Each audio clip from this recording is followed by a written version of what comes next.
To begin this story, I read a quote from The Green Mile by Stephen King.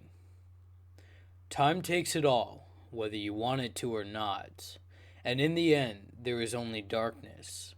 Sometimes we find others in that darkness. Sometimes we lose them there again. I'm a grown woman, and I'm well past needing my father to come save me. But even so, I wish he were here now. I guess I never realized before just how much he's always been there for me. Sometimes I wonder. Well, let me start from the beginning. When I was 6 years old, I became obsessed with seeing the pirate show. I overheard a kid at school talking about it. He said it was a puppet show about a little girl who's friends with pirates, and that it was on in the afternoon. Once I heard that, I had to see it. You know how little kids get obsessed with one particular thing for no reason? For me, that thing was pirates. I'm still not sure why. Hey, I was 6. The boy did not want to tell me what channel it was on, but after I pestered him enough, he gave in. After school, I ran to the TV to wait for 4 o'clock.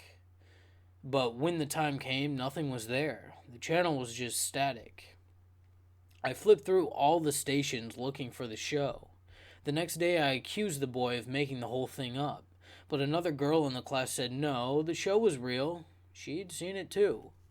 I asked her why I couldn't find it, and she didn't have an answer. The boy said that really I shouldn't watch it anyway. But he would not say why, and after that, he stopped talking to me at all. Every day at 4, I sat in front of the TV, hoping that the pirate show would magically appear. I even asked Dad to call the local affiliate and ask about it. Dad would do almost anything for me. But they said they'd never heard of it. I was crushed. Months went by. The school year ended, and I became less zealous in my 4 o'clock vigil, but I would still check from time to time. One day, I went down to the basement where Dad kept his old black and white TV in his workroom. Back then, I had the idea that different TV sets showed different shows, so I would always check both of them if I couldn't find what I wanted on. It was 4 o'clock, and I turned to channel 58, just like always, but this time something was different. I heard static, but underneath it, just barely there, I heard music. Strange, bouncy, calliope music. And although the channel was still scrambled, I could just barely make out a picture. There, after all this time, was the pirate show. There was this little girl, and there were the pirate marionettes, and there was the ship with the talking figurehead. It was just like the kids at school described. Of course, the picture was a mess, and I could only hear half the dialogue, but I didn't care. I was ecstatic. I don't remember much about the program, but it was half over by the time I turned it on. The only thing I really do remember was the part where the little girl and the pirate are standing outside of a cave and the ship tells them, "You have to go inside." Just like that. I guess it doesn't sound like much, but at that moment I became very scared, and I turned the TV off and almost ran out of the basement. Suddenly, I wasn't interested in the pirate show anymore. That should have been the end of it. In fact, I'd like to think that it was. I'd like to think that what happened next was all a dream or the product of a 6-year-old's imagination. But for the last 40 years or so, that's exactly what I have thought. But now, I've started to wonder. That night, probably around 2 o'clock in the morning, I went to use the restroom. I was never scared of the dark when I was a kid, and in fact, I was a little proud of how I felt brave enough to wander around our old, creaky house with no lights on. On the way back, I noticed that the basement door was open, just a crack, and I heard something down in the basement. It was that strange jumbled circus music from the show. It was still playing. I stood there for a long time, not sure what to do. I heard the music and the voices of the characters drifting up the basement steps, plain as day.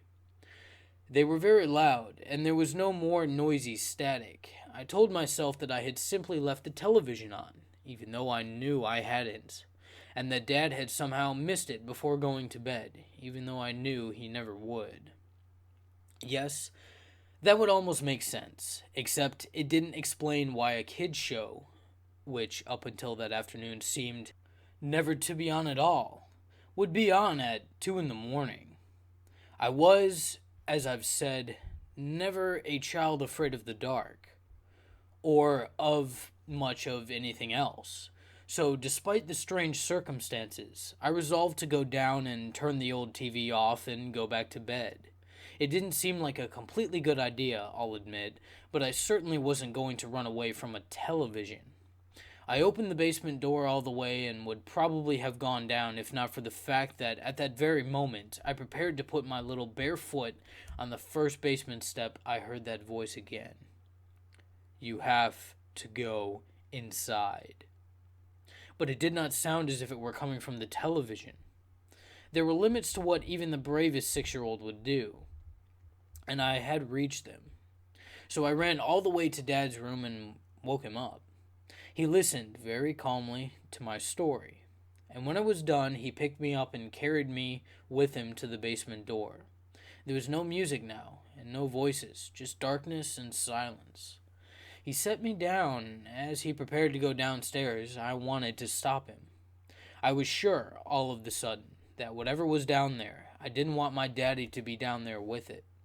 But I couldn't think of anything to say, so I just watched him as he marched down those dark steps, one at a time. I have never been as frightened as I was for those minutes that my father was down in the basement. A part of me was certain he was never coming back. I even imagined that. Maybe something else would have come back instead, but I wasn't sure what. But of course, he came back.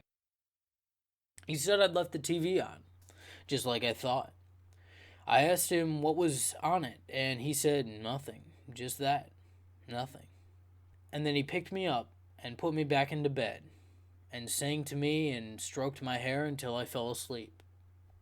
I loved my father very much. After that, I more or less forgot about the whole thing. If it ever crossed my mind in the years to come, I chalked it up to a nightmare. Dad never mentioned it either. There is one thing I noticed, though, that I never really thought about until tonight. Dad got rid of that old TV shortly after. In fact, he stopped watching television altogether, and he stopped working in the basement too. After I went to college, he canceled the service and got rid of the other TV, and as far as I know, never got another one. I wonder about that now. Just like I wonder about those times as a little girl when I would catch my father staring off at nothing with his head tilted a little to one side, like he was listening to something, a song or a voice that only he could hear. And I wonder whether it's just my imagination or time tampering with my memories, or if my father didn't have a strange look on his face when he came out of the basement that night. And had his voice quavered a little? And hadn't he been down there just a little longer than it should have taken to simply turn off a television set? I guess those are questions only my father could have answered, and now he never will. Today was his funeral, and that's why tonight, for the first time in 25 years, I'm sleeping in the old house again. As they lowered his casket into the ground, the unwelcome image of him marching down those basement steps came back to me, and I shivered. This time, when my father went down into the dark alone, I was sure he would not come back. That was the first time in a long time I'd thought about the pirate show, or the night in the basement. I prefer not to keep thinking about it, especially since I have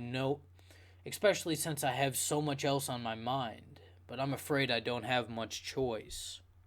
You see, when I came in tonight, the basement door was open. I can hear music down there, and voices. Ones I haven't heard since I was 6. And I'm sure that if I open the basement door all the way and stand at the top of the stairs, I'll hear another voice telling me that I have to go inside. But I'm sure there is no television down there.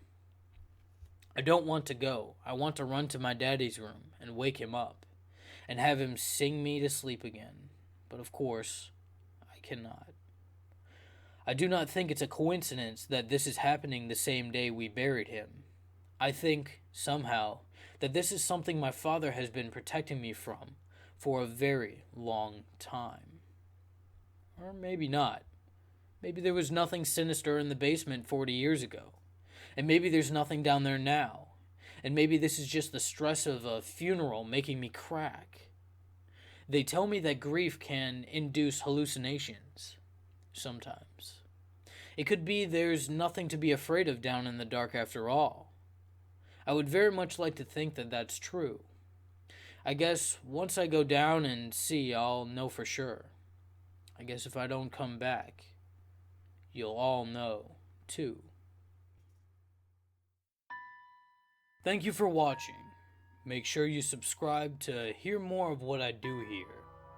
If you like what you heard, make sure you give this video a like, as your support means everything to me.